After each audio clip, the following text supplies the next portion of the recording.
یاد ایام قدیم افتادم، رفتم به گذشته های خیلی دور. یادمه که عروسی پدر مادرم بود و خب طبیعتا اون موقع من توی موز بودم دیگه، جای دیگه ای که نمیتونستم باشم. شاید حتی توی ذهن پدرم یه ایده بودم، در حد گذرا عبور میکردم، ولی کاری ندارم.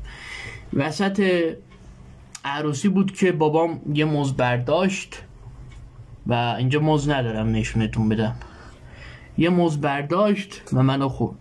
البته فقط نصف منو خورد، بقیه‌شو نگه داشت که باهاش شیرموز درست کنه و به خاطر همین قد من کوتاه مونده. اگه اونو کامل میخورد اون شب، اون روز، حالا روز بود شب بود نمیدونم، من الان